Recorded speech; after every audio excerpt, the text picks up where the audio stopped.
O prazer é nosso, todo nosso. Seja bem-vinda e a casa é sua. Posso iniciar? Pode iniciar, a sala é sua. Como nós já iniciamos aí, seja muito bem-vinda. E é uma grande alegria, um grande prazer tê-la nessa reunião conosco. Vou compartilhar aqui uma tela com vocês.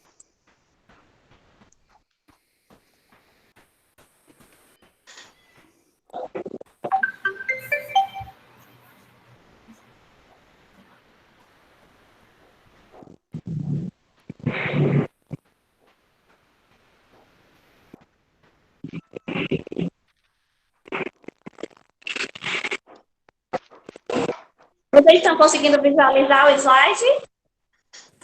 Sim. Sim. Ok. Vou iniciar. Gente, Ok. o Fabiano me convidou, né, o professor Fabiano me convidou para falar sobre a ansiedade, né, sobre esses aspectos que a ansiedade traz nesse período atual, né, como a ansiedade ela já traz algumas questões, né, e com a pandemia essas questões se agravaram consideravelmente, né, tanto para a gente, para vocês professores, né, que tiveram que mudar toda essa dinâmica de dar aula. Antes era presencial, para vocês não tem mais esse controle, né, de fazer toda essa questão presencial. Então, esses aspectos da ansiedade aumentaram consideravelmente. As mães que ficaram em casa e têm que dar aula também e dar conta de casa, né? Então, foram várias questões que fizeram com que esses aspectos e esses sintomas ansiosos aumentassem consideravelmente.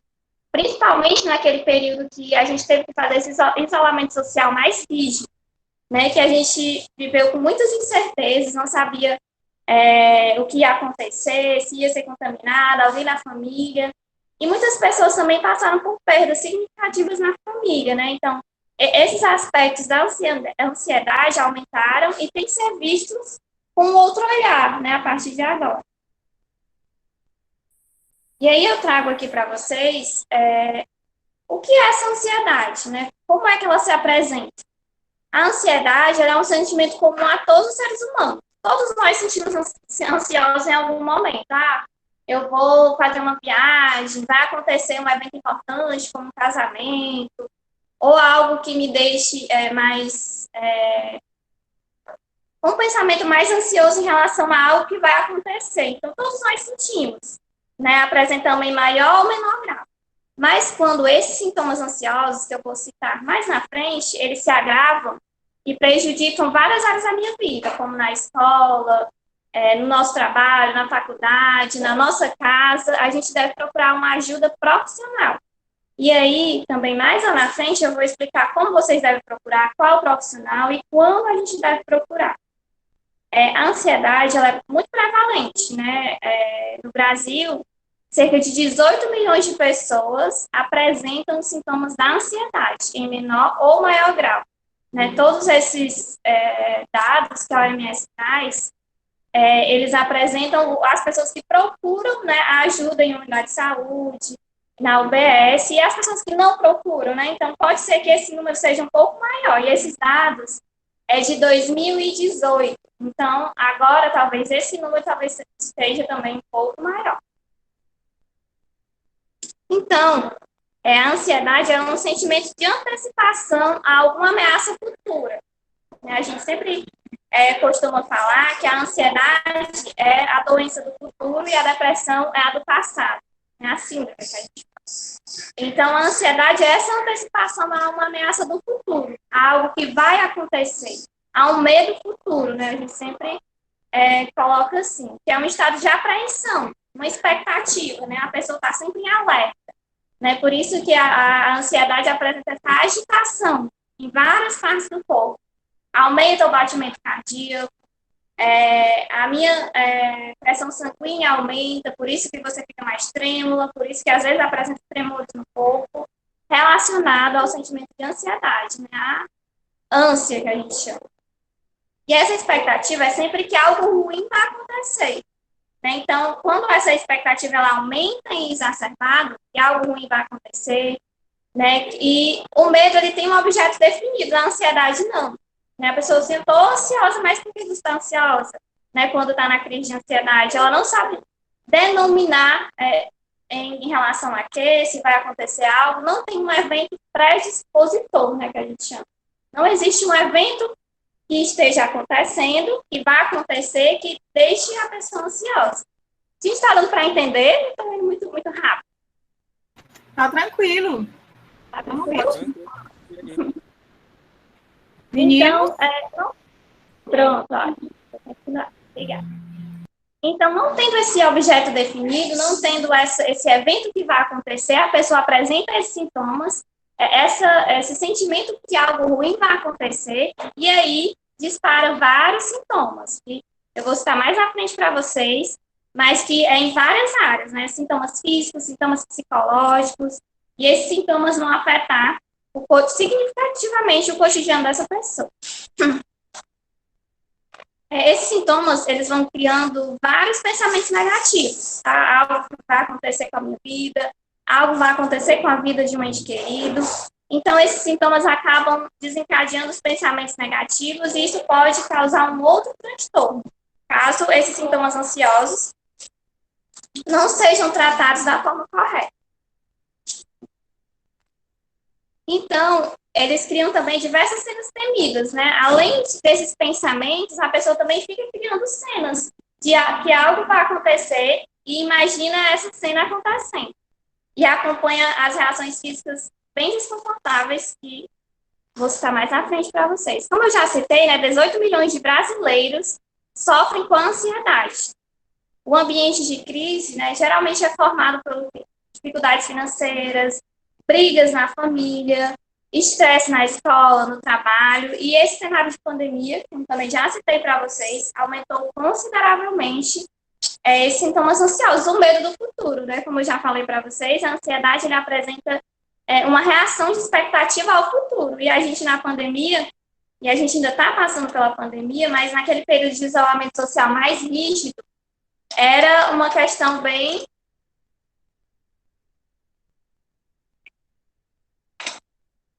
de expectativa. Doutora, nesses aspectos que a senhora pontuou, né, que existem ambientes que criam a ansiedade. Qual Sim. deles a senhora acredita que, digamos assim, desatina de forma mais rápida esse movimento de ansiedade, de acordo com a pesquisa ou pela experiência da senhora?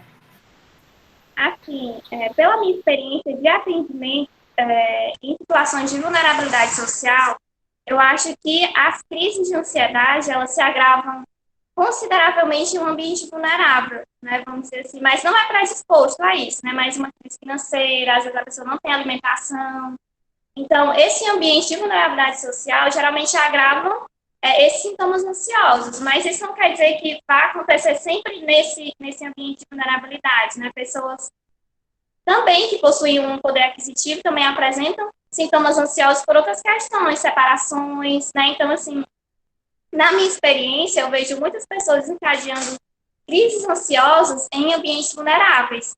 Mas aqui eu falo da minha experiência, né? Então, existem vários ambientes que podem predispor a essas crises ansiosas. Mas os gatilhos, né, que a gente chama são a vulnerabilidade, a perda de um ente querido, muitas vezes, a perda de um trabalho, crises financeiras, como eu já falei até mesmo, pessoas que tinham um poder aquisitivo muito alto e estão perdendo esse poder aquisitivo. Então, de acordo com a minha experiência, a vulnerabilidade, um ambiente vulnerável de incerteza, agrava bastante essas crises ansiosas.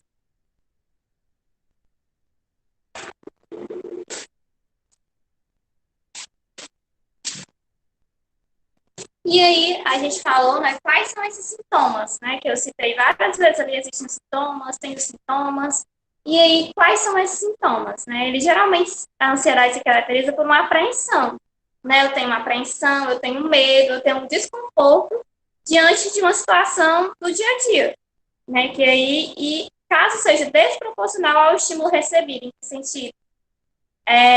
Eu vou somente ali na esquina comprar um pão, né? E aqui eu já falo de crises ansiosas, né? Não estou falando da ansiedade que a gente tem naturalmente. Eu vou somente ali na esquina comprar um pão, né? E aí na crise ansiosa, como que esses sintomas eles se apresentam, né? Eu somente vou ali na esquina comprar um pão, para mim, que não estou em crise de ansiedade, é tranquilo, mas para uma pessoa em crise ansiosa, é desproporcional, né? Uma reação, uma coisa do dia a dia que você vai ali comprar um pão, a pessoa apresenta tremores, dores no peito, sudorese, né? E aí começa a agitação, aquela sensação de vazio, excesso de medo, e aí começa a fantasiar coisas que possam acontecer nesse percurso da minha casa até a ida de comprar o pão na esquina, né? Por isso que a gente fala que é de uma forma desproporcional esse estímulo, né? E também causa alguns sintomas físicos. Quais são esses sintomas? A palpitação. Numa crise ansiosa, geralmente as pessoas confundem, né, com um ataque cardíaco, né? Na UPA, uma vez numa palestra, e tinha uma enfermeira da UPA na plateia, eu falando sobre crises ansiosas, e ela falou que muitas vezes, né, as pessoas chegam com fortes dores no peito, fortes dores no peito, sudorese, né, e aí as pessoas confundem com um ataque cardíaco, e aí fazem todos os exames, e não dá nada, né, assim, não dá nada físico, né, que possa ser constatado em um exame de imagem, um exame que possa constatar um ataque cardíaco, porque não é. Os sintomas ansiosos, ele apresenta essa dor forte no peito, a pessoa fica até com falta de ar, né, nessa crise ansiosa, com essa palpitação e essas dores que ocorrem. E é confundido com o ataque cardíaco. Alguém tem alguma pergunta? E aí? Vamos lá. Meninos, vamos participar para tirar dúvida com a psicóloga. Aproveite o momento. Eu tenho mais uma. Pode perguntar. Doutora, qual é, assim, a diferença que eu vou ter do sintoma, né, daquela tristeza? Porque, assim, todo mundo hoje fala em depressão. Então, tem muitos alunos que vivem dizendo, eu estou deprimida. Essa palavra depressão, ela perdeu até um pouco de sentido, porque ela ficou banalizada, porque muita gente fica, estou depressiva, estou com depressão, estou com depressão. E isso, para mim, é um pequeno problema. E aí, eu acho que eles confundem muito a tristeza com a depressão. Então, eu queria que a senhora fizesse aí um paralelo entre a depressão e a tristeza, para que os alunos se reconheçam e vejam que existe uma diferença, por favor. Claro, sim. Sim. A diferença entre uma tristeza comum, né, a tristeza que a gente sente por algo que aconteceu, e a depressão, é a intensidade e a duração. Em que sentido? E aí eu posso até em outro momento falar sobre depressão também, que é uma das minhas áreas de atuação, mas exemplificando um pouquinho para vocês sobre essa diferença. Na depressão em si, né, existe uma acentuação desses sintomas, diferente da ansiedade, que é uma agitação, há uma agitação de todo o corpo. Na depressão, há uma diminuição de toda a atividade do corpo, né? Então, na tristeza comum, é passageira, né? Eu sinto essa tristeza, mas não dura. A gente faz na clínica, né? Para ser diagnosticado como depressão, tem que existe uns sintomas, e esses sintomas devem ser elencados durante 2 semanas consecutivas, a pessoa sentindo esses sintomas. Então, assim, a tristeza, ela vai passar, né? Antes de 2 semanas, e não é sentido toda hora, né? Diferente da depressão, que aí há um isolamento, aí há uma insônia, uma dificuldade de se alimentar, e aí vão vir vários sintomas, né, que fecham para essa depressão. Então, a gente sempre fala que a intensidade, né, com que intensidade eu sinto esses sintomas? É toda hora? Aí sim é depressão. É de vez em quando? Aí é tristeza. Então, a intensidade e a duração. Durou mais de 2 semanas consecutivas ininterruptas, depressão. Não durou, é tristeza. Então, a gente sempre diferencia nesse sentido, né? A tristeza, ela é passageira, a depressão, ela pode durar anos e anos, né? Sem o tratamento correto, principalmente. E aí, a gente também coloca a questão do luto, que a gente viveu em vários sentidos nessa pandemia, né? Então, as pessoas ficaram entristecidas por muitos fatores. E aí, essa tristeza pode levar a uma depressão? Pode. Mas não é predisposição também, né? Então, intensidade e duração é que vão me dizer se é depressão ou apenas uma tristeza por algo que aconteceu. E aí, na depressão também apresenta muito essa característica da pessoa não saber o porquê daquela tristeza, né? Como a ansiedade. Às vezes a pessoa vai ali comprar um pão e fica ansiosa por isso, né? Então, na depressão, essa tristeza, ela é contínua, né? Não existe um momento que essa pessoa está ali feliz e tranquila, aquela pessoa sempre vai sentir algum sintoma relacionado a essa depressão. No caso, ela vem de surpresa, é? A depressão? É. Não. E aí eu mencionei no início, né? A ansiedade é uma síndrome, uma doença que apresenta questões do futuro. E a depressão do passado, em que sentido? São vários fatores que desencadearam essa depressão. Né? E aí, quando a gente vai fazer esse atendimento, e a pessoa, não sei por que eu fiquei assim. E aí vai descobrir várias coisas que aconteceram na vida daquela pessoa que predisporam a ela ficar com essa depressão.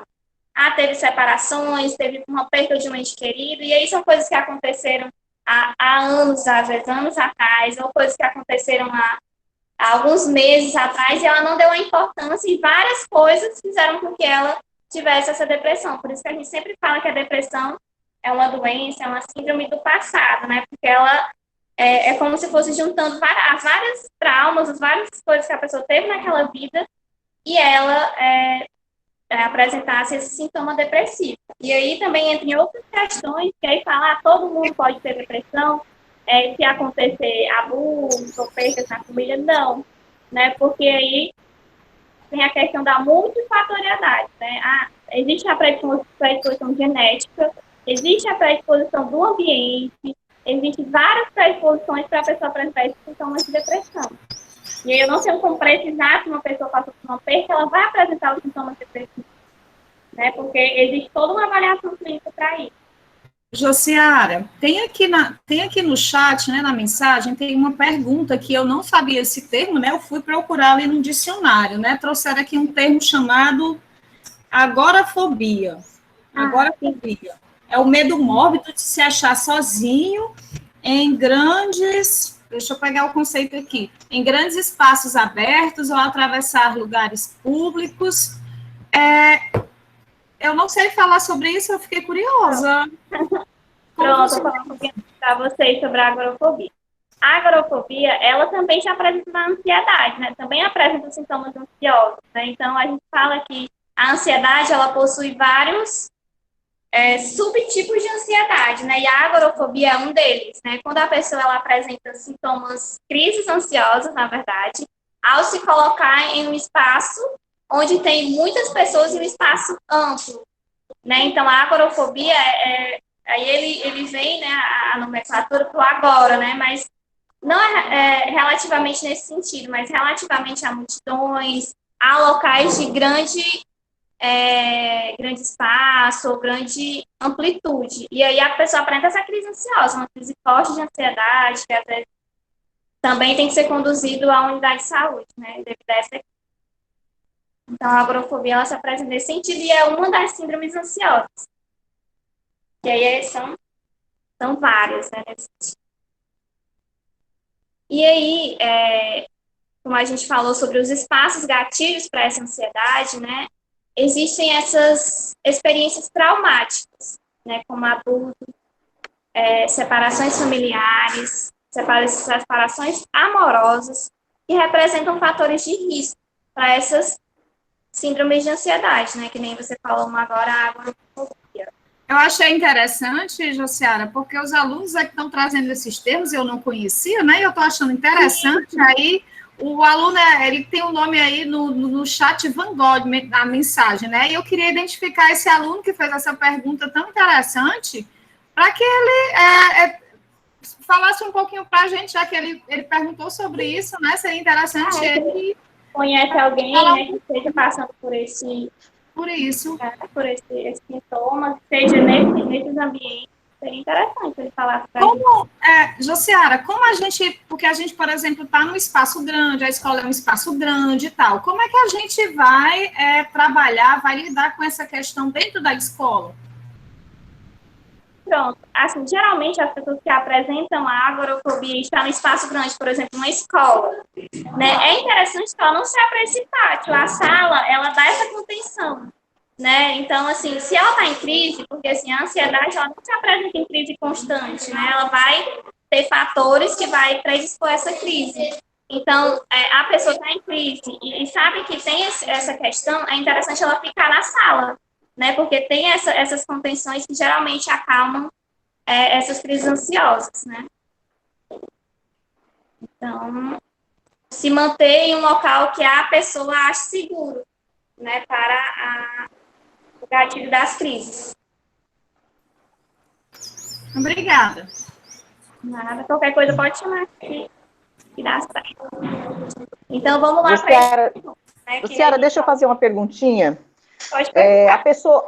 A pessoa que passa por uma ansiedade ou um transtorno de ansiedade, após um longo tratamento, que ela já se encontra bem, fora de crise, sempre que houver um gatilho, volta a acontecer a crise de ansiedade? Assim, né, se a pessoa tiver feito esse tratamento, porque assim, o tratamento para ansiedade não é um tratamento longo, né? Se ela fizer esse tratamento corretamente, for tratado essa questão que ela vem apresentando e esses gatilhos forem trabalhados com ela, principalmente na terapia, essa crise, ela pode até se apresentar em um momento gatilho, em um momento que ela já apresentava essas crises antes, mas aí em menor grau. Né? Ela não vai sentir todos os sintomas que ela sentia anteriormente. Então, assim, a pessoa fazendo o tratamento correto, essa ansiedade, ela diminui os sintomas, vai diminuindo a intensidade, vamos dizer assim, desses sintomas. Ah, ok. E durante o tratamento também a pessoa aprende a lidar, né, com essa situação de que quando ocorre um gatilho, ela consegue por si só controlar, né? Exatamente. Há essas questões, né? Ela vai aprender a lidar com esses sintomas. É o que a gente sempre fala. Você vai aprender não é controlar, né? Mas é manejar, né, o que está sentindo. Geralmente as pessoas, quando fazem o tratamento, né, e elas já vão apresentar uma crise, ela já sabe, estou começando a sentir. E aí ela vai para locais onde ela se sinta confortável, ela vai criando esses mecanismos de proteção mesmo para ela. Certo. Ok, obrigada. Eu já fiz isso. Josiara, como você orientaria o trabalho do professor, o trabalho da coordenação, em relação a esse contexto? Porque você disse que ela, quando sente esse gatilho, ela tem necessidade de sair do espaço que ela está, de ficar no canto mais de uma forma mais reservada. Eu queria uma orientação sobre isso, seria interessante. Sim. A primeira questão, a pessoa apresenta uma crise de ansiedade, né? E aí ela vai demonstrar ali aquela crise, né? Muitas vezes ela fica com falta de ar, e aí ela tem que deitar. E aí o que é que deve ser feito? Evitar que todo mundo fique em cima daquela pessoa, primeiramente, né? Então, muito bem. Muito Agora a sua... Josiara, a sua fala agora foi fundamental, foi assim, excepcional para o nosso encontro de hoje, porque o que vem acontecendo muito na escola é isso, alguns alunos, né, aliás, tem muitos alunos que passam por crise de ansiedade e assim, crucifica muito a gestão quando todos vão em cima daquela pessoa, querem dar aquela assistência e a gente tenta impedir, né, porque a gente conhece essa situação de que quando mais pessoas em cima, piora a situação, né? Sim. E a gente é muito crucificado em relação a isso, viu? Porque eles querem estar, o colega quer ajudar o outro, aí o outro também, e quando vê, tem bem 6, 7 pessoas em cima tentando ajudar, e isso desestrutura todo o nosso processo de aprendizagem na escola, porque acaba não ocasionando, não dando continuidade à aula, interrompendo as aulas dos professores, e é uma situação bastante conflitante, né? Sim, aí foi boa a sua fala, foi excelente a sua fala para os nossos estudantes, né? Que é uma situação que a gestão precisa resolver. Outra situação também é que quando o aluno apresenta crise de ansiedade, ele não quer, tudo que ele não quer é que a gente comunique à família. Ele quer passar o dia na escola, isolado, ou muitas vezes com os amigos, né? Mas eles não querem que a gente comunique os pais. Isso é uma situação também muito difícil para a gente. E aí vai a questão, né? Primeiramente, né, você não deve falar nos passos, né? Não deve ficar todos em cima daquela pessoa. Uma pessoa, seria interessante, uma pessoa da escola, ficar responsável por fazer esse atendimento. Aquela pessoa que não entra em desespero, que também não vai agravar essa crise, né? Porque muitas vezes a gente não sabe o que fazer e acaba se esperando, meu Deus, né? Eu tenho que ajudar. Não, o interessante, quando a pessoa apresenta essa crise de ansiedade, se realmente for de ansiedade, né? Porque existem outras crises também, o que deve ser feito é evitar que essas pessoas fiquem em cima dela, levar para um local com menos barulho, né, com que ela possa se concentrar mais em si. Porque essa crise, ela passa, né, ela dura... O máximo que uma crise de ansiedade pode durar é de 5 a 10 minutos, né, então essa crise, ela vai diminuir esses sintomas, essas palpitações, essa agitação, e aí, depois que essa crise passar, né, aí deve ser investigado. O interessante seria levar para a unidade de saúde, porque lá, depois da crise, né, porque não adianta você levar a pessoa em crise e aí vai causar outros transtornos, né, então, assim, mais à frente, eu acho que eu vou deixar essa parte mais para frente para a gente falar um pouquinho sobre como fazer e onde levar essa pessoa, né, se essas crises forem recorrentes. Certo, mas eu gostaria até de agradecer mais uma vez pelo tempo, pelo esclarecimento que você nos deu agora em relação ao tempo das crises, né? Porque ocorre crises na escola e às vezes é durante o período inteiro da aula, né? Do dia todo, né? Porque nós somos uma escola em tempo integral e às vezes o aluno permanece nessa crise horas e horas e horas, e eu achava até que era normal. Eu entrava em desespero, levava para casa, quando eu não consigo entrar em contato com os pais, eu levo para o hospital, a gente faz todo esse procedimento, que é o que eu posso fazer, porque não tenho formação nessa área, mas a gente percebe que os alunos ficam por muito tempo, não é 10, 15 minutos de crise, são horas de crise. Às vezes, o dia todo em crise, isso é normal? O aluno passar por várias vezes a crise de ansiedade durante o dia? Não. Então, aí a crise já não se torna mais de ansiedade.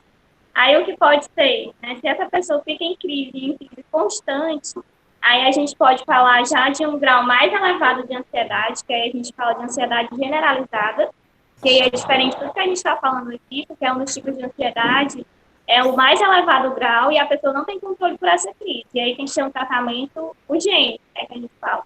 Ou existem as crises depressivas, que aí essa pessoa fica em crise constante, e existe também a crise suicida, né, que aí a pessoa, não quer dizer que ela vá tentar o ato suicida, mas aí esses pensamentos suicidas fazem com que ela entre em crise.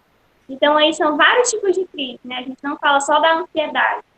A ansiedade, ela está presente em todas essas crises, mas existe a crise de ansiedade, a crise depressiva e a crise suicida, né, e aí a gente tem que ter um olhar e levar urgentemente essa pessoa que se apresenta em crise constante, justamente igual você faz, né, para a unidade de saúde. E aí também, aqui no final da minha fala, eu vou deixar alguns outros locais que vocês podem procurar. Ok. Alguns outros locais, além da unidade de saúde, da UPA, da UPS, que podem ser procurados, né, que tem psicólogos, que geralmente é gratuito, ou que também tem uma taxa mínima, né, que aí vocês podem na escola até fazer parcerias, né, com essas clínicas escolas de faculdade, também para pedir essas orientações, né, até encaminhar mesmo os alunos para esses espaços de atendimento. Ok. E aí, quando essa crise... Não, é interessante. Josiara, só um minuto da sua... Foi bem interessante o que você falou, e eu queria pontuar mais alguma coisa, eu queria tirar mais uma dúvida. A gente percebe, né, enquanto coordenação, enquanto acho que até a diretora também percebe nesse movimento, durante a crise de ansiedade dos nossos alunos, a gente percebe que, por mais que a gente tente deixar isolados, né, siga toda essa recomendação passo a passo, que é motivo até, às vezes, da gente ser mal interpretado, só colocando mais o contexto, a gente percebe que passa 10 minutos, e se esse aluno tiver acompanhado com aquele grupinho que ele se identifica, é incrível como passa. Fica ali o dia todinho, só não quer voltar para a rotina da sala de aula e nem comunicar aos pais. Como a gente deve proceder? É normal? Assim, porque numa crise de ansiedade, geralmente a pessoa ela procura locais mais seguros ou pessoas mais seguras. Geralmente a gente pergunta quem é a pessoa que você confia, que a gente possa ligar. E aí a pessoa diz um amigo, a pessoa diz um familiar, e aí quando essa pessoa chega, geralmente já ocorre como é que pode dizer, essa calmaria, né? Vamos dizer assim, a pessoa se acalma por aquele período. E aí, por ela não querer voltar a essa rotina dos estudos, né? O que é que eu orientaria nesse sentido? Geralmente, quando a pessoa apresenta essa crise, né, vai diminuir esses sintomas, a crise vai passar, mas ela vai ficar, às vezes, um pouco mais agitada, mais letárgica. Assim, ela não pode parar essa parte escolar dela, né, que é uma parte importante para o desenvolvimento. Então, assim, pelo menos no momento da crise, seria interessante ela ser direcionada realmente para casa, né? Assim, a escola, ela não tem como manejar nem como tratar desses sintomas ali, né? Até porque vocês não têm a formação para isso, né? Não são médicos, não são psicólogos, e existem várias questões. Então, ser orientada a levar para casa, eu acho que seria o mais correto, porque, assim, a gente sempre fala a família como uma rede de apoio, né? Então, assim, quem eu chamo? Sempre a família. Então, orientar esses jovens, esses adolescentes, que a família é a rede de apoio. Vocês não estão ali para mandar para a família, porque a família vai. E aí eu vou para um outro parêntese aqui, para falar um pouquinho sobre essa família que também não está preparada para isso, né? E aí a criança, o adolescente chega em casa, e eu já ouvi isso no atendimento, a mãe falando para mim que isso é besteira, isso é frescura, isso é porque ela não quer estudar, né? E aí abre um outro parênteses para falar para não preparação da família para essas crises, né? Que às vezes confunde com frescura, com não querer estudar, com várias outras questões. Então, aqui eu fecho esse parênteses para também falar sobre a importância dessa rede de apoio. E eu falo rede de apoio, às vezes a pessoa não tem família, né? Como os meus atendimentos já peguei, mas ela tem um amigo, né? Ela tem um professor em quem confia. Então, trazer essas pessoas para próximo dela é o mais acertado. Então, por exemplo, esse adolescente que possui várias crises durante o mês, né? Já apresentou, ele tem que fazer um tratamento, né? Porque não é normal a pessoa apresentar várias crises contínuas, né? E se não procurado essa ajuda, né? Essa ajuda profissional, essas crises podem se agravar e se tornar um outro tipo de transtorno. Que aí eu também vou mencionar lá na frente. Então, assim, se essa pessoa apresentou crises contínuas, primeira coisa que tem que ser perguntado, qual a pessoa da sua família que você confia, né? Que a gente possa entrar em contato e compreenda, porque às vezes a pessoa não é a confiança, é a compreensão que ela tem sobre aquelas crises. Então, a gente tem que, digamos assim, estimular nossos alunos numa conversa sobre essa questão da ansiedade, de que eles busquem na família uma pessoa em que eles possam te apoiar, né? Uma rede de apoio, porque é lá que eles vão encontrar o conforto necessário, porque a escola, ela fecha num determinado momento. Tem horas que a gente não pode ir mais além, porque são coisas que pedem essa rede de apoio familiar, de um amigo familiar que seja próximo mesmo da família, que esteja lá com ele, e não a escola em si. Eu estou falando correto? Exatamente, perfeito, exatamente.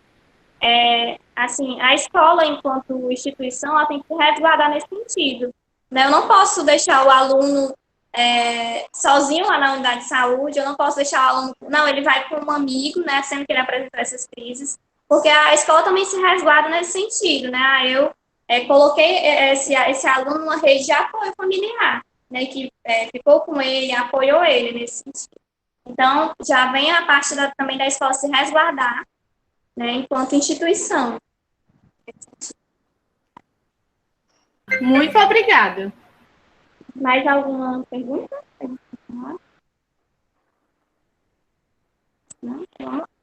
Os alunos podem se sentir bem à vontade, viu? Podem fazer perguntas, nós estamos aqui num diálogo. Sim, Fiquem à sim. vontade. Podem Ser perguntar no bipolar também é uma chat. depressão? Bom, Bipolar também é uma depressão? Sim, bem. Bipolar, ele é um tipo de depressão, né? A depressão bipolar, que a gente chama. Então, assim, o bipolar em que sentido também já é bem popularizado nesse sentido. Ah, fulano é bipolar, né? Fulano um dia tá feliz, outro dia tá triste. Mas não é muito bem que assim se... Já ouvi essa banalização. Oi? Falhou. Ângela, falhou. Não, é isso que ela coloca, é outra questão, né? Tudo a gente justifica ou alimenta. Fulano é bipolar. Bipolar, e essa palavra já virou também, né, Dalma, uma palavra assim, para justificar muitas situações que não tem nada a ver com a bipolaridade. Realmente. Adoro tudo. Exatamente. Eu vou Às vezes a inconstância no humor já acontece isso, né? Já acarreta isso, é bipolar. É verdade. Eu vou falar um pouquinho sobre a depressão bipolar para vocês diferenciarem de somente uma oscilação de humor, né? Na bipolaridade, como é que se ocorre? Geralmente, ela apresenta a depressão e a euforia, que é a agitação. Mas não é assim, muda de uma hora para outra. Hoje, de manhã, eu estou triste e de tarde eu estou super agitada e feliz. Não é assim, né? Na depressão bipolar, a pessoa, ela passa, por exemplo, pode passar até 6 meses com a tristeza profunda e 6 meses com uma euforia, mas não é bem bonitinho assim, né? Geralmente não, é em longos períodos. Por exemplo, 3 meses de agitação, e aí como é que essa pessoa fica, né? Algo patológico, né? A pessoa fica, ela pode vender tudo que tem dentro de casa, ela tem comportamentos sexuais em excesso, ela gasta em excesso. Então, assim, é um comportamento de euforia, não no sentido de muito feliz, mas é no sentido dela se colocar em risco, né? Ela vai para muitas festas e tem comportamentos de usar drogas. Então, assim, essa euforia é nesse sentido, né? Não é uma euforia de alegria, igual a gente coloca a bipolaridade. Josiara, tem uma outra pergunta aqui no chat. Eu sei que a gente está tratando de ansiedade, né? Tipos de ansiedade. Aí tem uma outra que o aluno Joás diz assim: eu gostaria que falasse sobre déficit de atenção. Ele está entrando numa outra seara ou ela faz parte também desse contexto? Faz parte, porque assim, a gente fala de ansiedade, a gente pensa que ela é isolada, né? Mas não, geralmente a ansiedade ela anda acompanhada com vários transtornos. Então, assim, no déficit de atenção, ela também vem. Porque, assim, a pessoa, ela tenta se concentrar, ela quer aprender, né? Mas ela não consegue se focar naquele ponto, naquele conteúdo. Então, assim, ela fica ansiosa e acaba ocorrendo as crises. Então, assim, o déficit de atenção, ele também tem tratamento, né? Geralmente é medicamentoso, né? Que vai fazer com que esse aluno, esse adolescente, essa criança se foque, né, no cotidiano dele. Porque a pessoa, no déficit de atenção, quando tem só o déficit de atenção, ela não consegue se focar no conteúdo específico, em coisas do cotidiano mesmo, em relacionamento familiar. E quando tem a hiperatividade, além de apresentar essa questão da atenção, ela também é muito agitada, né? Então, assim, a hiperatividade, ela vem acompanhada muito com ansiedade, porque isso, essa questão de não conseguir se concentrar, de não conseguir aprender, de não conseguir desenvolver essa habilidade de se concentrar, torna a pessoa muito ansiosa, né? Isso também desencadeia as crises. Tem a ver, sim.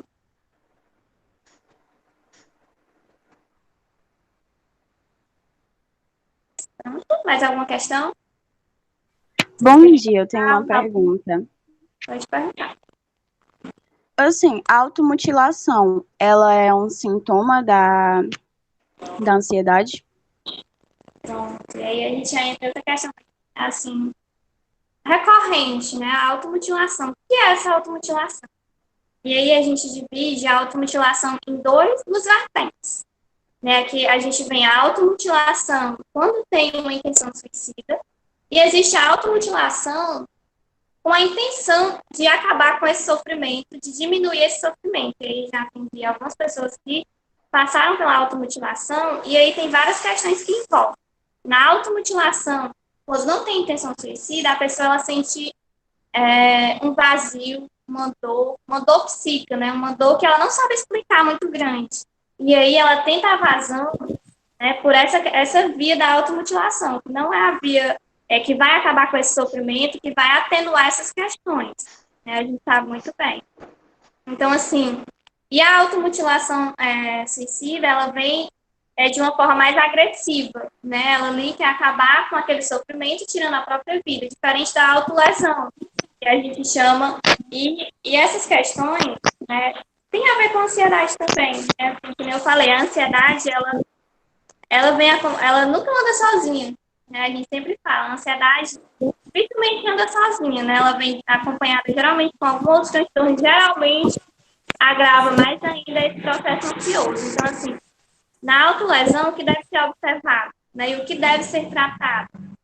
A gente sempre orienta, né, que na autolesão deve ser procurado um psicólogo, né? Na autolesão sem intenção suicida. Porque aí ela vai ajudar a ressignificar essa dor que ela está sentindo e que existem outras maneiras de amenizar essa dor. Né? Existem outras formas, existem outros caminhos. Né? Não só esse caminho doloroso, não é o mais correto e nem vai acabar com essa dor. Muito pelo contrário, vai aumentar. Então, assim, a autolesão e a automutilação, ela deve ser tratada por várias vias, não só medicamentosa, né? A medicamentosa é quando tem a intenção suicida, né? E quando essa autolesão é por essa dor psíquica, por esse sentimento de vazio que a pessoa vem sentindo e acompanhado dessa ansiedade, né? Tratado junto com o psicólogo, vai amenizar consideravelmente todas essas questões. Então, assim, existe saída, né? Não existe só essa saída. Existem outras saídas mais saudáveis. Isso é melhor que a depressão, né? Oi, mais alguma pergunta? Estou ouvindo ali lá longe. Há uma interferência. Nem pode falar. Tá? É o Gledson? É o Gledson que quer falar? Não, Liga seu microfone, Gledson. É melhor que a depressão, né? Que a depressão também leva também ao negócio de suicídio. Sim, né? A depressão, ela também pode levar ao suicídio, né? É uma das síndromes que mais levam ao suicídio, porque na depressão, um dos sintomas característicos é essa perda de viver, perda da vontade de viver, vamos dizer nesse sentido, né? Ela não vai saída, né? Ali quando a pessoa está numa crise depressiva e não possui um tratamento que vai orientá-la a esses caminhos, né? Ela não vai sair e ela vai procurar essa via, né? Que a via do suicídio. Geralmente, quando a pessoa está em um alto grau de depressão, ela já tentou, né? Várias vezes, já pensou, e aí quando a gente atende uma pessoa com depressão, a gente vai fazer logo essas investigações, porque ou se não tentou, tem o pensamento. Então, assim, das doenças, das síndromes que apresentam o maior índice de suicídio é a depressão. Tentativa. Josiara, tem uma pergunta aqui, porque eu acho que caiu a internet quando eu perguntei sobre aquela palavrazinha agorafobia, né? Agorafobia. E aí ele está perguntando aqui, ele perdeu. Aí eu gostaria que você revisitasse novamente aquela sua fala, onde você fala de pontos que nós da gestão e os professores temos na escola, que é o cuidado com o isolamento, é trazer aquela pessoa para um lugar reservado. Aí ele pergunta assim, ó, como ajudar, auxiliar uma pessoa que está passando por uma crise de ansiedade? Bom, eu volto, né, para aquela outra questão. Como a gente deve ajudar? Primeiro, né, não se aglomerando em cima daquela pessoa. Né, não todos se juntando, todo mundo ali que vai agravar esse sintoma, essa crise ansiosa, né? A pessoa ela se sente mais ainda sem saída e aí pode agravar essa crise. Então, assim, o correto é ficar o mínimo de pessoas possível, somente as pessoas que podem ajudá-la, que lhe tragam conforto, lhe tragam segurança e levá-la para um local mais reservado. Né? E aí não deixá-la sozinha e apenas ali como um apoio até aquela crise diminuir e até mesmo cessar. E aí a gente entra em contato com a família, perguntando ao aluno quem seria a pessoa mais próxima que ele confia que pode estar lá ajudando naquele momento. É assim, né? Exatamente. E aí entrar em contato com essa rede de apoio. Porque é um dos trabalhos da instituição, né? Ela não trabalha sozinha. Ela trabalha com uma rede de apoio. E uma dessas redes é a família. Josiara, como já é um assunto recorrente em nossa escola, né? Todas as vezes que eu procurei ajudar um aluno em ansiedade, né? Com crise de ansiedade, eu sempre usei muito a técnica da respiração. Até comigo mesmo, eu já fiz isso, né? Então, é o que a gente tenta fazer, em primeiro lugar, na escola, né? O que a gente faz é a técnica da respiração, a gente tentar acalmar, tentar conversar. Quando vai se agravando, a gente tenta entrar em contato com a família, mas a gente Sim. percebe essa resistência muito grande, assim, do aluno. Às vezes o aluno grita, esperneia, ele não quer, não, pelo amor de Deus, não chame minha mãe, não chame ninguém, eu quero ficar na escola. Então a gente, assim, chega a até suspeitar que não é bem uma crise de ansiedade, que é algum problema familiar, né? E eu nem sei te explicar, mas é bastante complicado para a gente, né?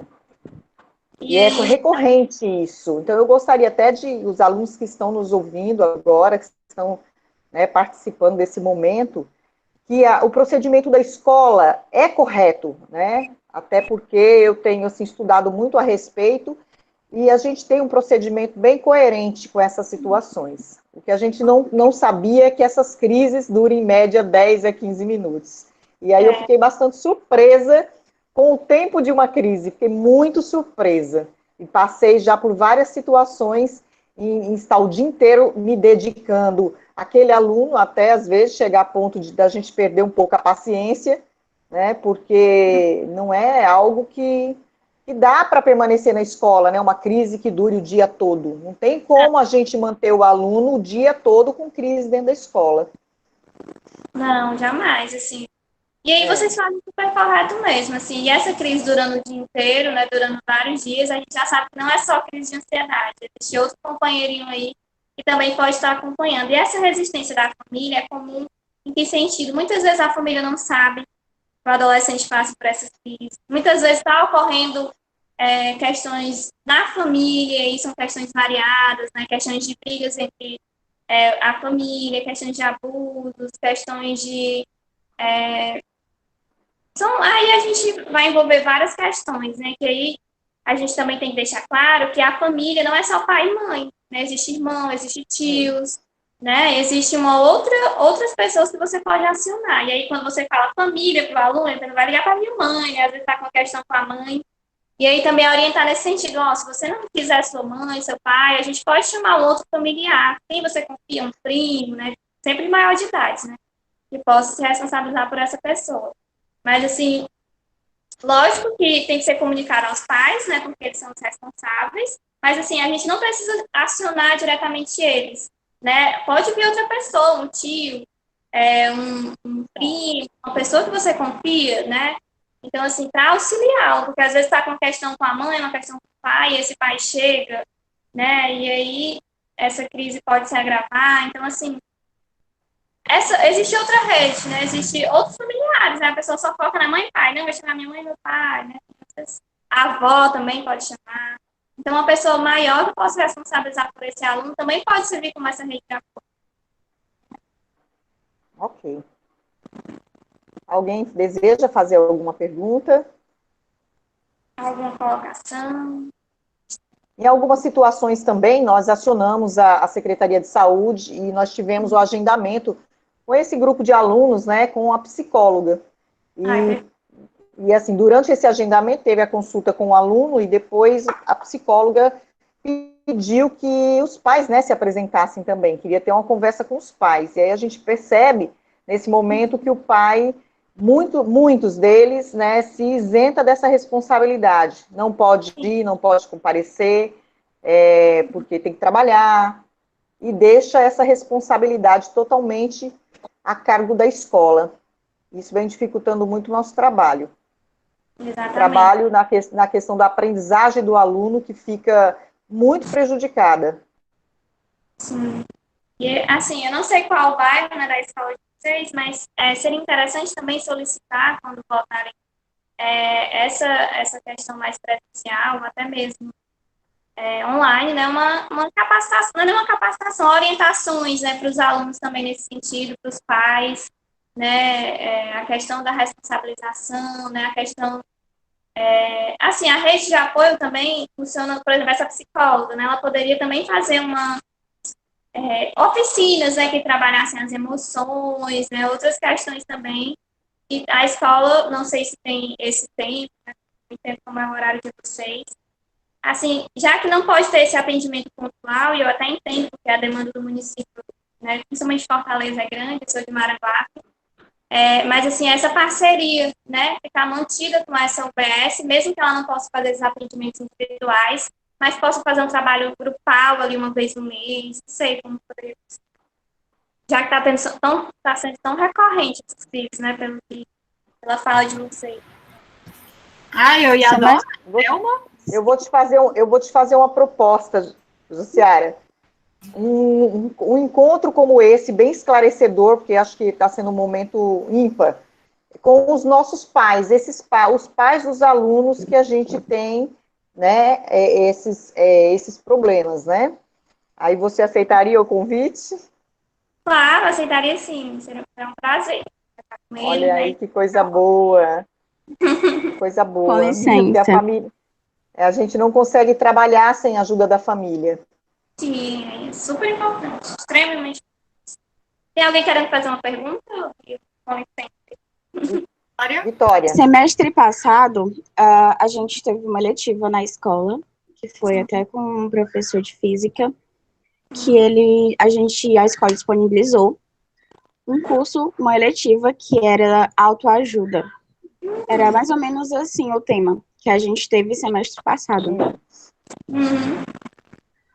Na verdade, Vitória, a escola procura promover todo tipo de ajuda possível para os estudantes. Inclusive, essa eletiva foi até uma sugestão minha, que a gente vem há tempos mesmo procurando ajudar vocês, seja convidando um psicólogo, acionando a Secretaria de Saúde, dialogando com vocês.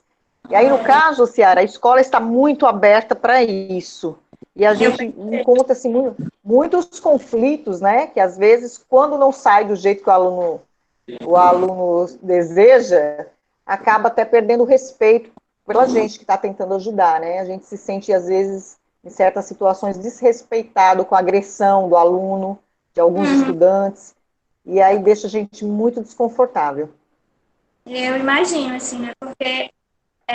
E aí você vai ver várias questões aí, porque o aluno, quando está em crise, existem vários fatores que interferem e predispõem a essa crise. E aí a gente não sabe o que ele está passando. Você não sabe, né? Eu não sei, somente ele pode falar para a gente, né? Ele pode externalizar essas questões.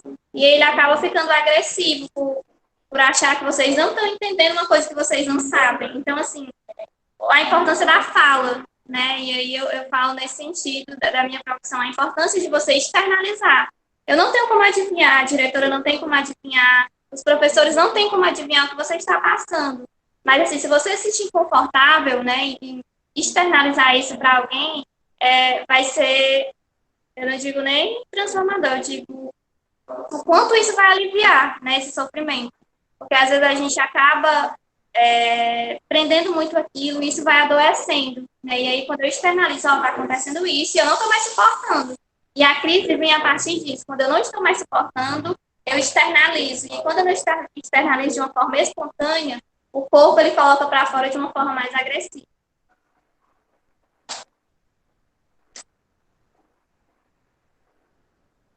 Algum professor quer fazer algum comentário? Eu não ouvi meus professores.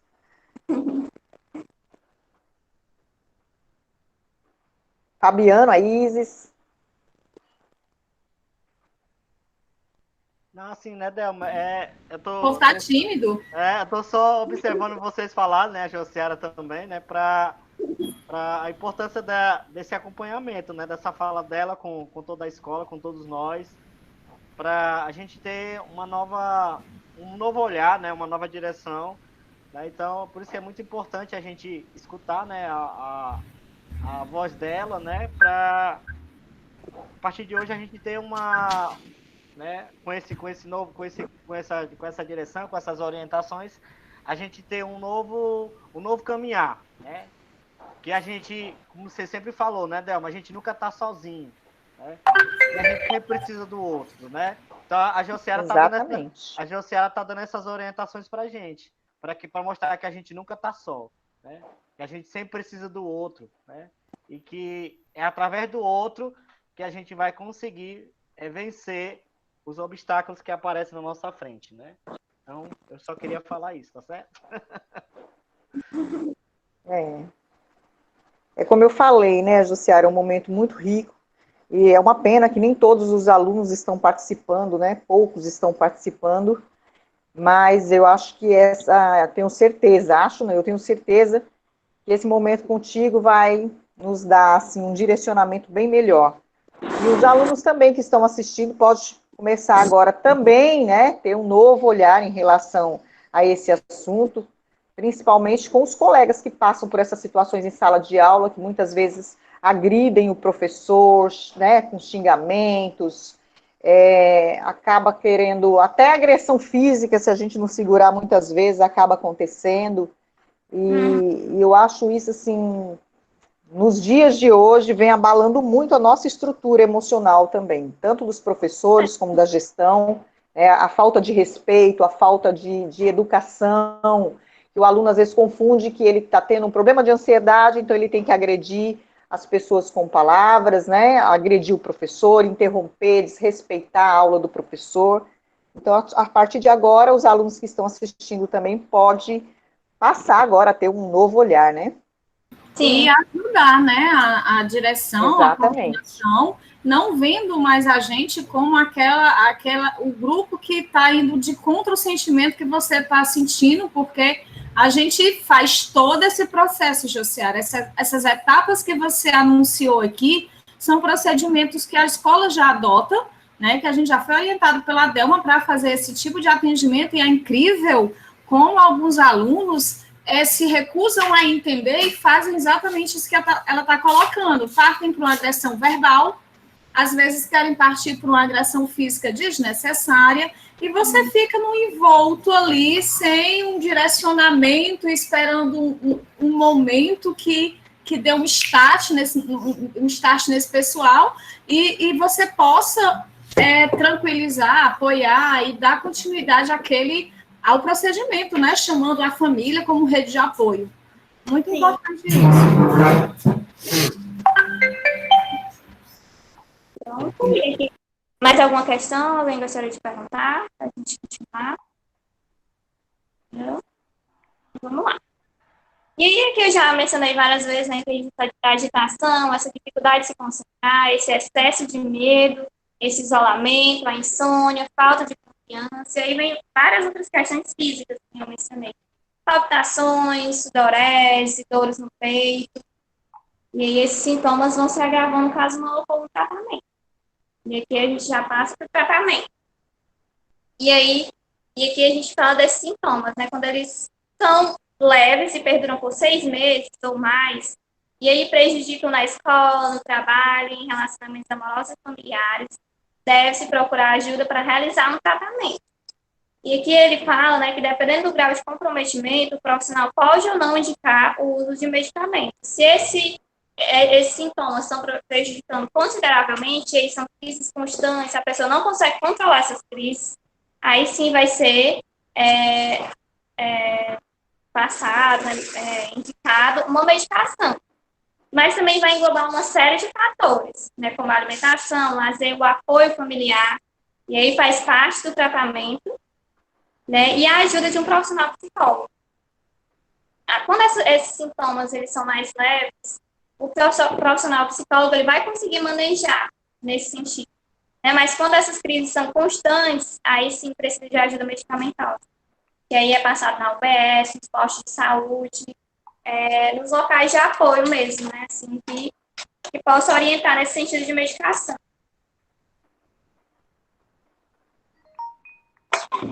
Muito bem. E aí vai auxiliar a ressignificar, né? Essas questões, o psicólogo vai auxiliar a ressignificar essas questões que vão agravar esses sintomas ansiosos. E aqui eu menciono onde a gente deve procurar ajuda, né? A gente muitas vezes está passando por uma questão psíquica e aí pensa, mas onde é que eu devo procurar ajuda, né? Eu já falei para minha família, ela fala que é besteira, eu já falei para os meus amigos, eles falam que isso vai passar, e aí eu continuo sentindo isso, eu sinto que está se agravando. E aí, onde é que eu devo procurar ajuda? Né? Então, assim, para que esses sintomas eles não se agravem, ocasionando outros transtornos, e aqui a gente já falou sobre eles, sobre depressão, a gente falou sobre o suicídio, aí veio as questões da automutilação.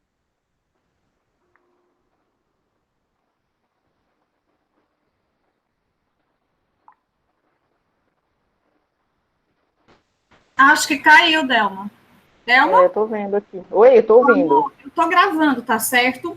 Peça para ela, por gentileza, para ela deixar a gente postar o vídeo que ela aparece fazendo essa palestra para a gente, porque aí a gente divulga nas turmas e permite que os alunos assistam, tá certo? Esse vídeo, É, se tem ok, interesse acho que deles. ela vai entrar novamente, aí a gente conversa com ela. Tá, então é porque eu não Tá bom? avisei. Vamos aguardar mais um pouquinho aí que ela vai entrar. Gente, se vocês tiverem alguma pergunta, aproveitem o momento, porque a Josiara veio com uma bagagem imensa, imensa. Tem É pergunta uma no chat. grande oportunidade. Tem pergunta no chat, Del. Fabiano, Oi, oi? Delma. Ah, Tem pergunta no chat. Pronto, ela certo, entrou já de tem novo. algumas questões. Ela vai entrar de novo. Ok. No chat, cadê aqui? Deixa eu ver as perguntas que tem. Aproveitando que está assim, tem alguns alunos que, por favor, coloquem o nome de vocês e a turma, porque eu não consigo identificar de qual sala vocês são. E tem alguns alunos que não têm um nome completo. Então, por favor, coloquem o nome de vocês completo no chat e a série para me colocar na chamada. Vocês usam Ó, apelido e fica difícil a gente identificar. olha, o Joás fez aí um questionamento a respeito de agressão que ele nunca viu na escola, né? É o teu primeiro ano na escola, nunca aconteceu assim de chegar a acontecer mesmo, de fato, uma agressão, porque a gente evita, né? A gente tenta impedir essa agressão. Se a gente não fizesse esses impedimentos de segurar a pessoa, de tentar contornar a situação, já teria acontecido sim, viu, Joás? E acontece em muitas escolas, a gente vê na televisão sempre, é corriqueiro isso, de agressão ao professor, agressão à gestão, agressão entre colegas. Isso aí é bem comum hoje em dia, né? Não é normal, mas vem acontecendo com muita frequência em todos os estados, em muitas escolas aqui no Ceará também. E na nossa não é diferente, é porque a gente, é claro, que já tem um preparo para contornar a situação e a gente consegue contornar. Senão já teria acontecido sim.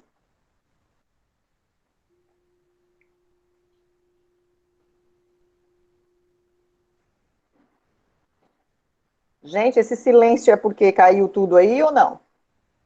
Não, a gente está concentrado aqui na palestra, né, diretora? Oi, tá todo mundo Tudo bom? concentrado. Ah, bom, tudo bem. Tô lavando aqui as louças. A foto, viu? Vocês ouviram então que eu falei a respeito aí da pergunta do questionamento do Joás, né? Bom? Pronto. E nesse caso a gente teme mesmo, a gente tenta contornar a situação, tanto que nós nunca recorremos à delegacia de polícia, aliás, uma vez só. Nós tivemos isso uma única vez, e agora estamos passando por um caso bem recente também. E por isso que é importante o aluno ter essa consciência, né? Que a gente, no momento de crise, a gente tem que comunicar a família tem que participar, a gente tem que procurar um tratamento, sim, para não acontecer estragos maiores, né? Não ter que parar todo mundo na delegacia, porque a gente tem, ultimamente, estamos recorrendo a isso, né? Fazer boletim de ocorrência, registrar, para evitar que aconteça isso constantemente. É como a psicóloga falou, né? Nós temos que nos resguardar enquanto instituição. Resguardar, temos que nos resguardar. A gente precisa entender que o braço maior de apoio de vocês, gente, é a família, né? A família é que está lá no suporte maior, porque nós somos amigos, colegas, mas assim, não há vínculo maior do que a família. Oi, Josiara, que bom que você voltou. Oi. Aqui caiu. Estávamos aguardando, caiu. E eu continuei, depois que eu vim perceber, eu falei, caiu aqui a chamada. Mas aí eu volto. Josiara, nosso momento aqui está sendo gravado e a Ângela pediu sua autorização para a gente divulgar para os demais alunos, né? Os que não puderam participar desse momento. Pode ser? Pode divulgar. Ok, então.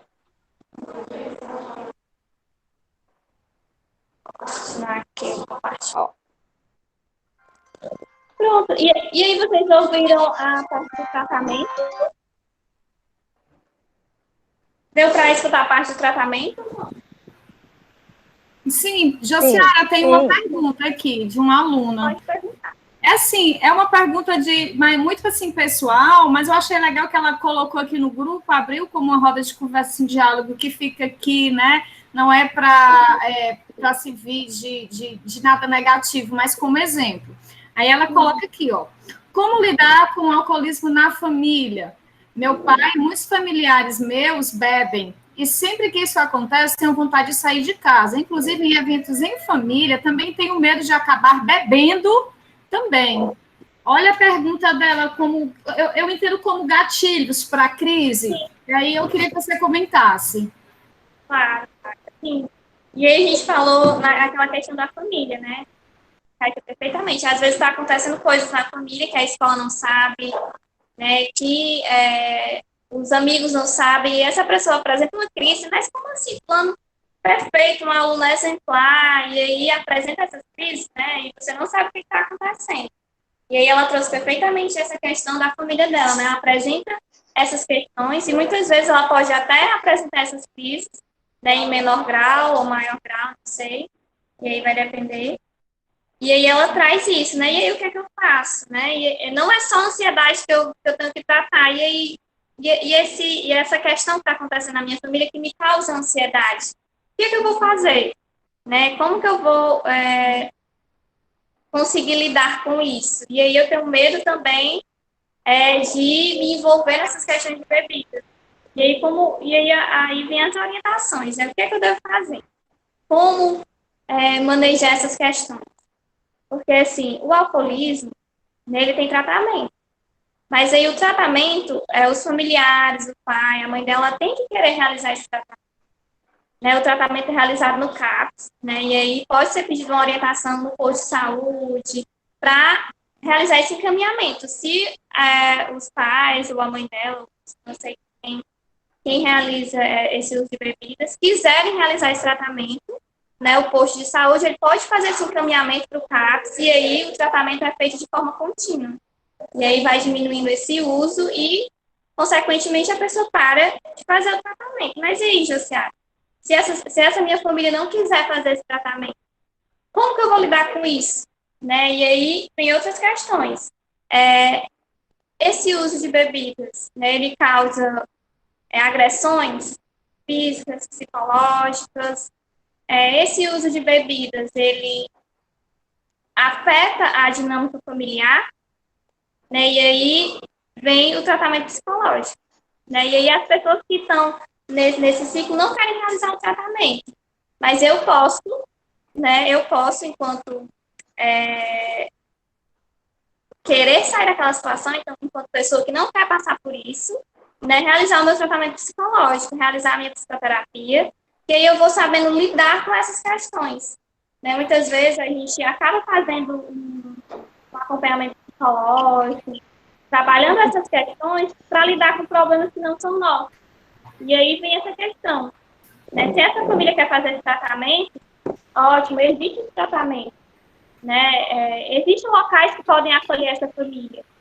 Né? E aí existe também uma ação intersetorial da saúde, né, que vai orientar. Agora, se essa família não quer fazer esse tratamento, como que eu devo me resguardar nesse sentido para evitar essa crise? E aí, já mencionei anteriormente, né, o acompanhamento psicológico, que hoje muitos locais estão fazendo de forma online também. Né, e aí, não posso sair de casa, não tenho como pagar, e também está tendo esse atendimento social. Então, assim, lidar com essas questões, aprender a lidar com as adversidades, quando eu não tenho controle sobre isso, né, é o mais indicado. Josiara, deixa eu te fazer uma pergunta, porque aí tu me esclarece. Assim, antes eu trabalhava muito com o PSE, né, o Programa de Saúde da Família, eu fazia muito essa parceria. E aí, existe um mito, né, dos alunos de procurar as unidades de saúde e aquela necessidade de estar acompanhado com o pai. Então, assim, nós temos alunos que já têm 16 anos, 15 anos, 16 anos, e que esse problema familiar, digamos, é a família que está trazendo um certo desconforto para essa pessoa. Então, esse jovem, ele pode procurar a unidade de saúde básica por si só, para buscar esse tipo de atendimento, porque às vezes o nosso aluno, por mais difícil que seja o momento, às vezes ele precisa entender que muitas coisas na vida dele, infelizmente, vão depender dele. É ele que vai quebrar aquele ciclo. É isso que a gente tem que trazer para o aluno, que ele vai mudar o ciclo de vida dele. Não é porque ele está naquele meio que ele precisa se tornar um. Pode trazer sofrimento, mas é o aluno que precisa tentar quebrar também esse ciclo. E aí eu queria saber como eles podem procurar a unidade, né? Se eles precisam estar acompanhados do pai ou se eles podem procurar, né, como um desejo de tentar um atendimento. Como um cidadão, um jovem que vai na unidade fazer um atendimento, por exemplo, procurar um ginecologista, porque às vezes as meninas vão tentar fazer a sua consulta, elas não vão acompanhada do pai, conseguem um atendimento. Como funciona? Tá caindo aqui, mas voltou.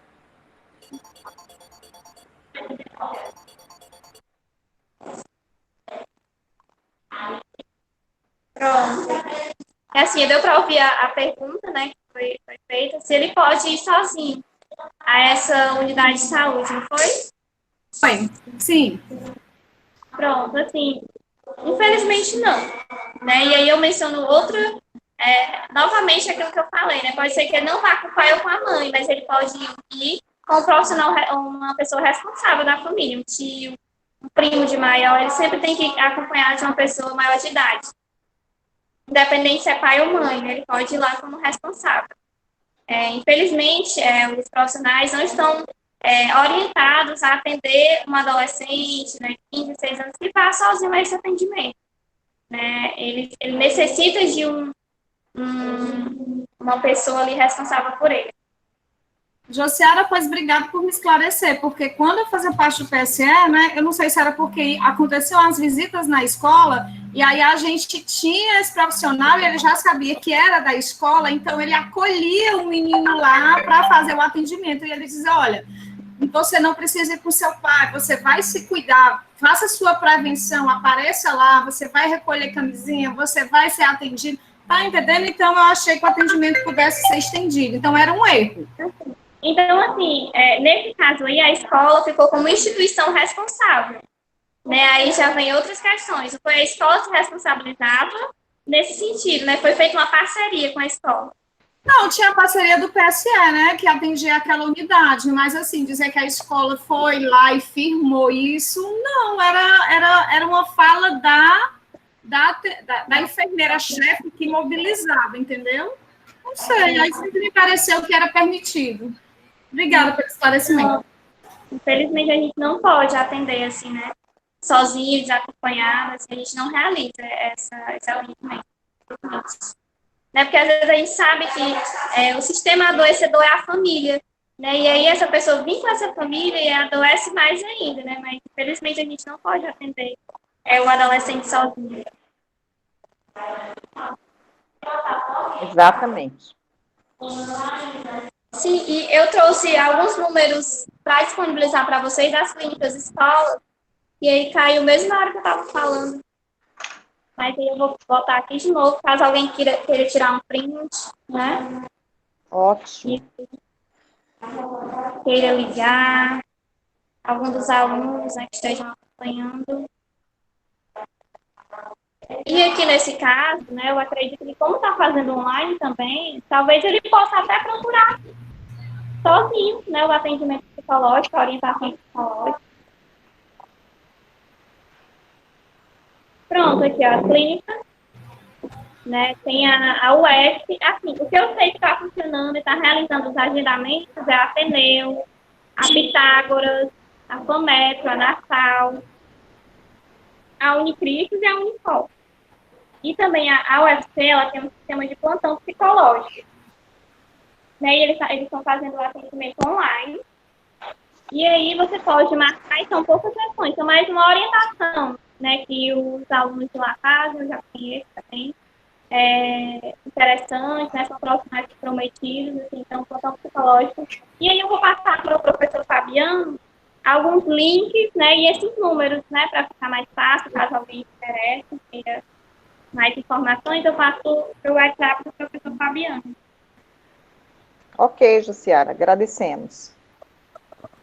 E aí, essa foi a minha fala. Se alguém tiver mais alguma questão, pode colocar. Alguém quer fazer alguma pergunta? Gente, aproveita que nós vamos encerrar a nossa reunião.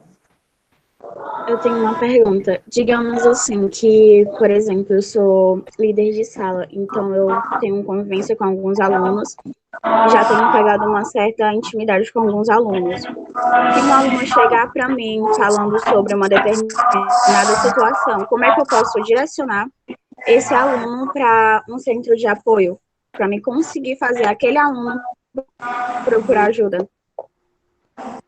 Pronto, deixa eu ver se eu entendi. Passou um carro aqui na hora de som. Mas eu entendi a pergunta, né? No caso, você é líder de sala, né? E às vezes se depara com algumas questões. Como que você pode orientar ou como que você pode passar para o professor de apoio? Seria isso? Sim. Pronto. E aí vem várias questões aí também, né? Esse caso que a pessoa passou, né? No caso, é algo pessoal, né? Algo de crise, né? Que ela vem apresentando, questão de automutilação. E aí você vai escolher aquele professor, né? Aquele profissional que você acha que está mais apto a atender, né? A ouvir aquele aluno nesse sentido. Aí eu escolhi um professor tal, né? E aí eu não estou conseguindo lidar com todas as questões, porque eu entendo, né, e sei que muitas vezes é bem pesado, né, e eu, enquanto profissional, tenho que me trabalhar relacionado a isso também, então eu faço a minha terapia, né, eu faço as minhas questões para também saber lidar com essas questões, porque a gente acaba ouvindo muita coisa, e para não trazer isso para mim, né, eu tenho que me tratar e me trabalhar também. E aí você, enquanto líder de sala, né, acaba ouvindo muita coisa e você também tem que ter cuidado para separar, não trazer isso para si. Né? Então, assim, procurar realmente esse professor de apoio, né? Aquela pessoa que você confia, né? Ali dentro da escola e falar, está acontecendo isso. Eu não... E aí você pode até, para resguardar nesse sentido, né? Falar assim, o mínimo possível e só falar a questão do risco que essa pessoa está passando. Né? Olha, ela falou isso para mim e tal, eu não sei como lidar. E aí, interessante esse profissional de apoio, né? Que a escola possa fazer com que esse profissional se trabalhe também, porque colocando um profissional de apoio, com que os alunos possam sempre falar essas questões e trazer para a direção, né, assim, está acontecendo muitos casos de pensamentos suicidas, questões de automutilação, e aí a escola fazer um trabalho relacionado a isso, igual fizeram da ansiedade aqui, né, me convidaram, porque houve muitos casos ansiosos. E aí também ver essas outras questões, né, o que está acontecendo. Então, colocar esse profissional de apoio e que esses alunos possam contar. Né, está acontecendo E outra, isso. é um bom ponto a escola tentar abranger esse determinado assunto. Porque não é todo mundo que tem um certo apoio quando passa por uma situação dessa. Então, é interessante a escola começar a abranger e tentar, ajudar os alunos que passam por isso.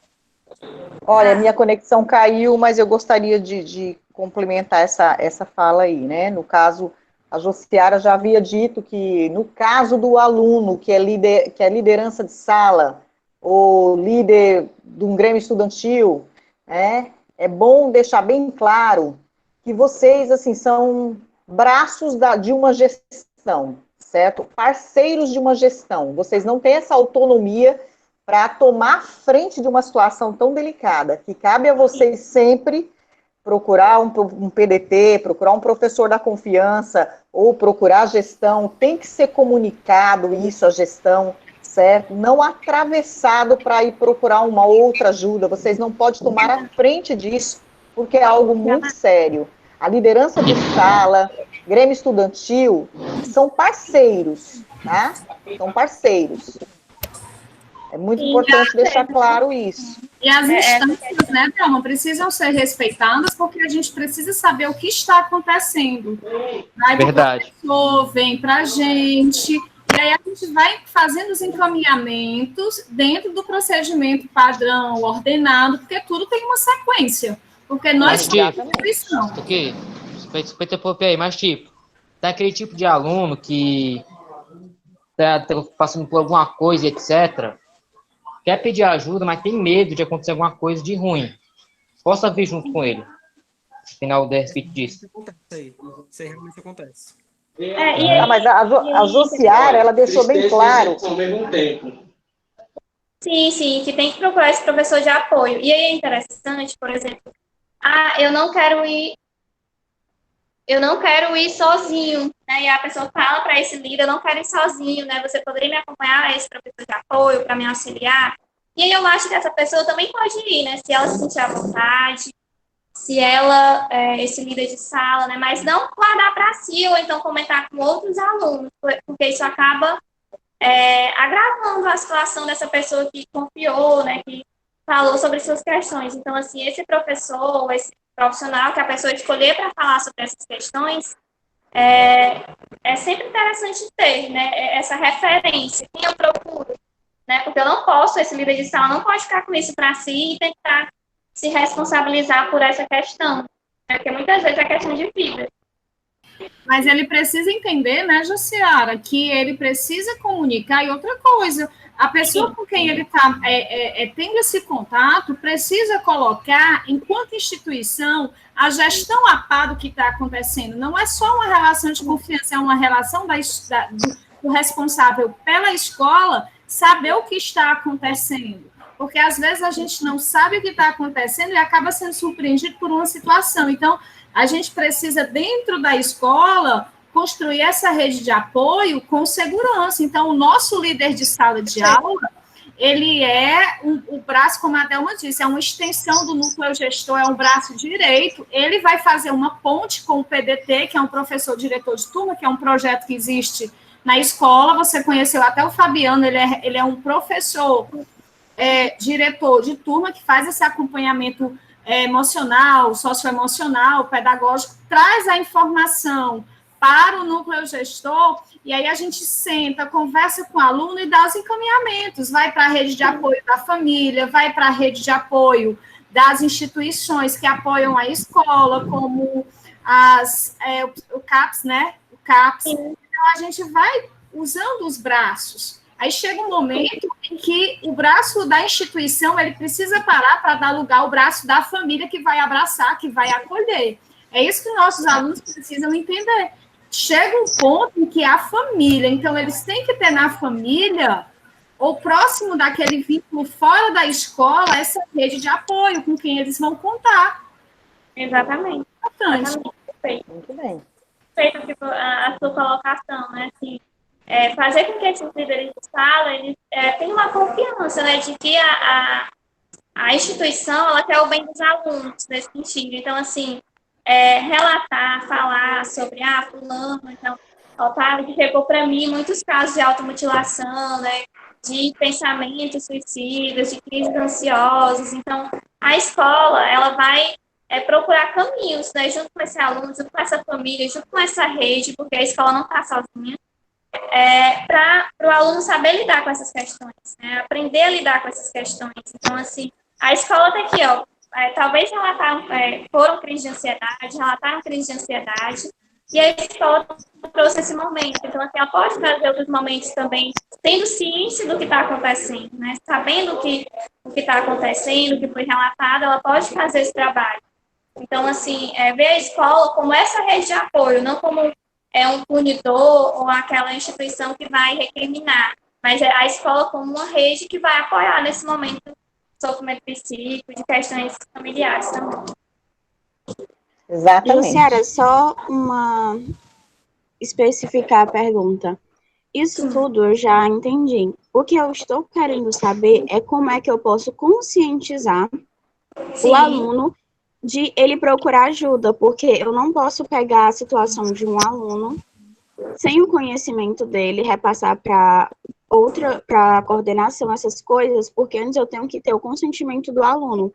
Então, o que eu quero saber é como é que eu posso conscientizar aquele aluno que ele precisa procurar ajuda e que ele pode sim procurar ajuda, e então, como é que eu posso fazer para que esse aluno se sinta à vontade de falar sobre a temática que ele está passando.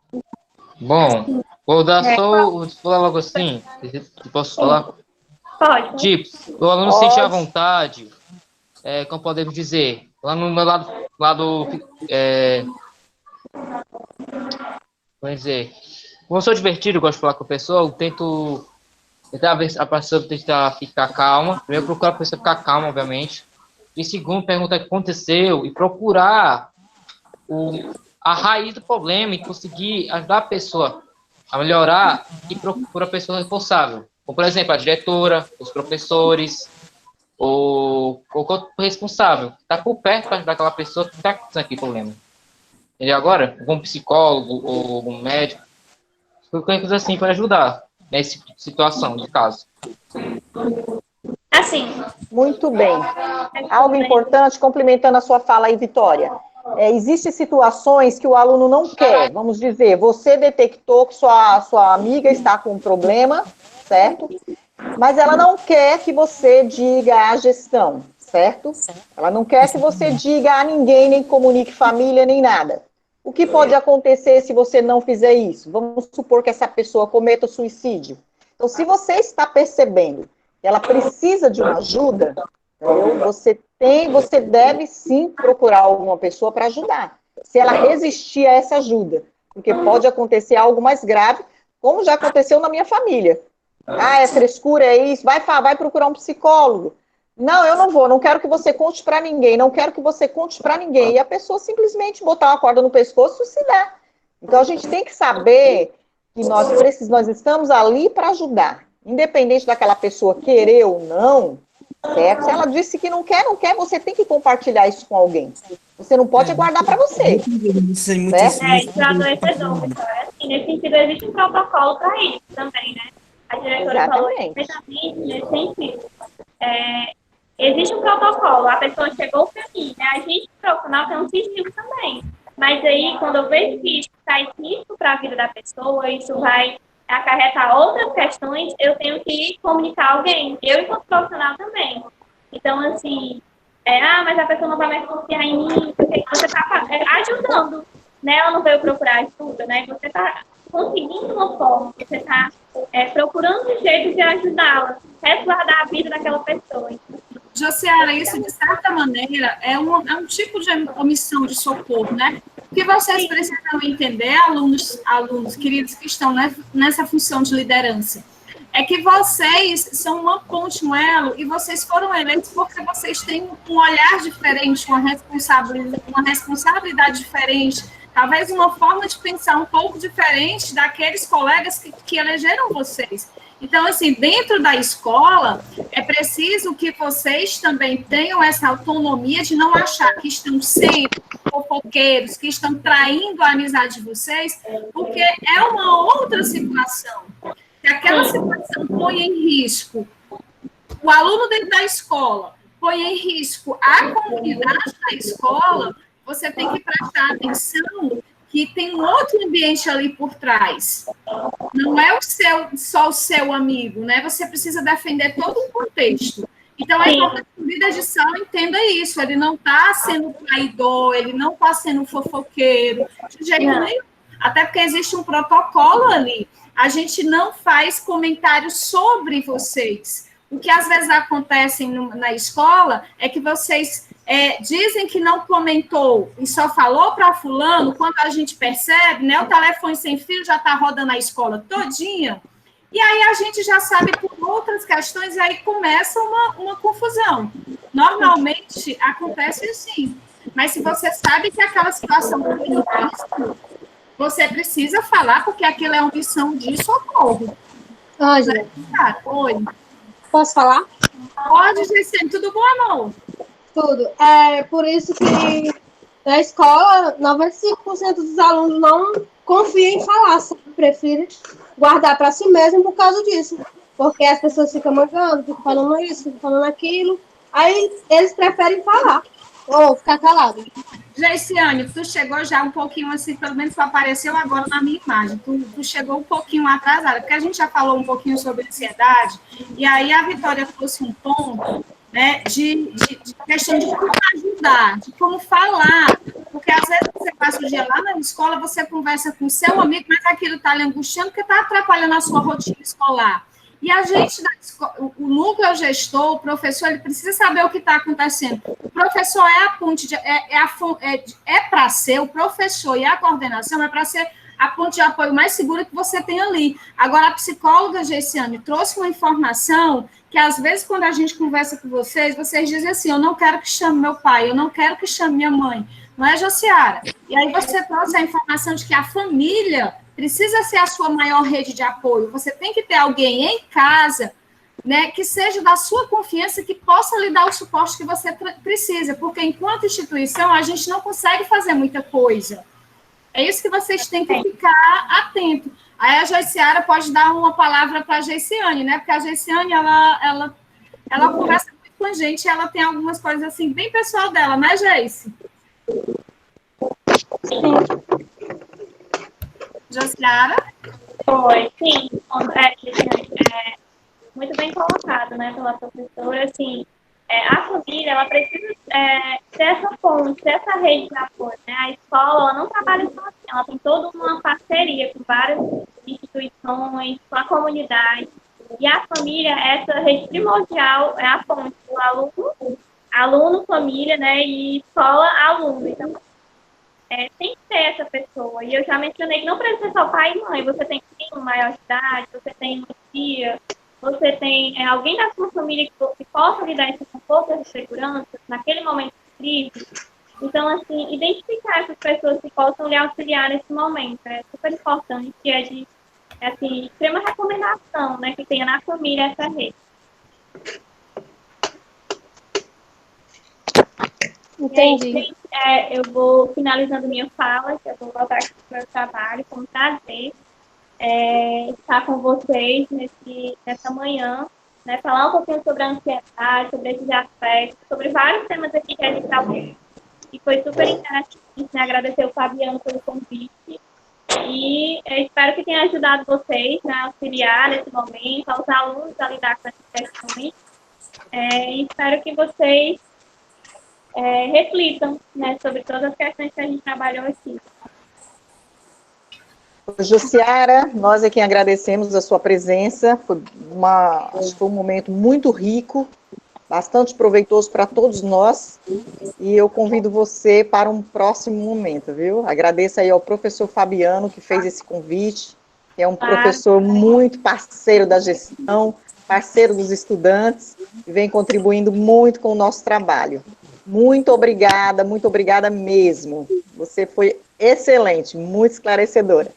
José, foi um prazer. Por favor, vamos fazer a nossa foto. Vamos fazer a foto, isso. O Fabiano, por favor, o pessoal que puder ligar. Vou dar uma ajeitadinha aqui.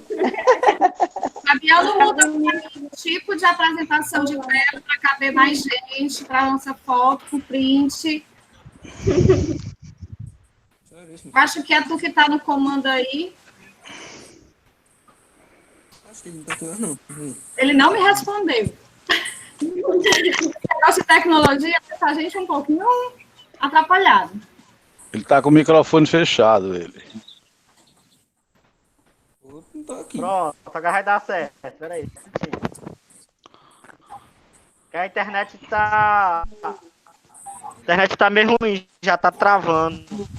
Ei. Transformei aqui no mosaico. Vou fazer um print, mas... Pronto. Calma aí, tia. Vitória, tu tá só no... Eu vejo bem os professores, nem um aluno. Pronto, tia, a gente abre a câmera. Muito bem, linda. Muito bem, Vitória. Gleidson, valeu.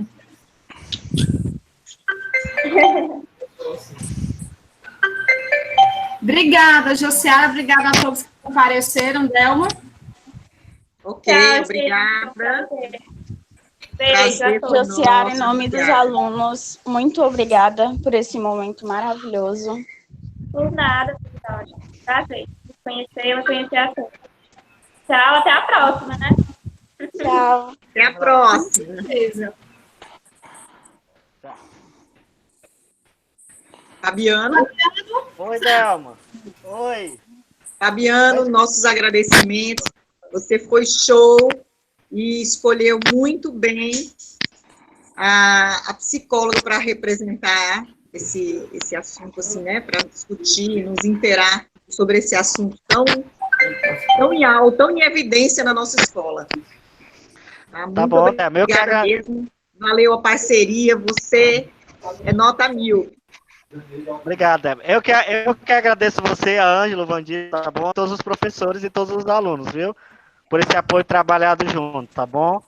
Tá certo? Ok, e um bom dia para os professores que entraram depois e que a gente não se cumprimentou, né? Professor Antônio Carlos, a Isis, Nayana, pessoal que entrou depois, tá? Tenham todos, então, uma boa semana, Dailana também, viu, Dailana? Os nossos alunos, gostei muito. Tchau, colegas. Todos vocês. Assim, só aproveitando assim o finalzinho, Joana Dark e Van Gogh, por favor, me digam o nome de vocês no chat, porque não tem como eu identificar o nome de vocês para me colocar na chamada. O Van Gogh é o Clécio, do 3º ano. Tá bom. Não. Ah, meu Deus. Joana Dark é o Alessandro, do 1º B. Ei, Fabiano, eu vou parar a gravação, vai pro teu e-mail, eu acho, viu? Gente, está esclarecendo que o Vandilson não participou hoje porque ele está hospitalizado, né, Thelma? Ele foi fazer uma cirurgia não programada, né, de última hora mesmo, assim, mas ele está bem, ainda não fez a cirurgia, provavelmente fará no final da tarde, tá bom? E eu agradeço a todos vocês, foi um momento muito, muito diferente na nossa escola, acho que foi o melhor momento desse ano. Foi um momento Ficar aqui maravilhoso. nas orações pelo coordenador. Ei, gente, outra coisa, outra lembrança para vocês, a Clevânia acabou de me passar, uma informação, vamos olhar o nosso diário online, as notas, tá bom? Vou encerrar aqui, tá, meu amor? Vou fechar a gravação. Também vou encerrar. A Isis, me aguarde, tá, Isis? Que eu estou saindo de casa agora. Se você for para lá, eu estou saindo de casa agora. Ok? Uma boa semana para todos vocês. Não vou conseguir, não, Delma. Ah, não? Então tudo bem. Mas eu tenho que ir de qualquer jeito, tá? Tem um monte de coisa para resolver. Ângela, alguns alunos me perguntaram se depois dessa palestra vai haver aula normal. Então, como é que vai ser o calendário depois de agora? Para só um instante aí, Vitória. Tá bom. A programação de hoje era exclusivamente para o atendimento psicológico de trato dessa nossa palestra. Então, vocês vão colocar as atividades em dia e vão entrar em contato com o professor caso vocês tenham alguma dúvida sobre a matéria, tá ok? Caso algum professor ainda queira falar com alguma sala, ele passa a mensagem nos grupos e conversa nos grupos, tá bom? Gente, obrigado. Bom dia. A gente ainda tem uma manhã, temos um dia todo ainda de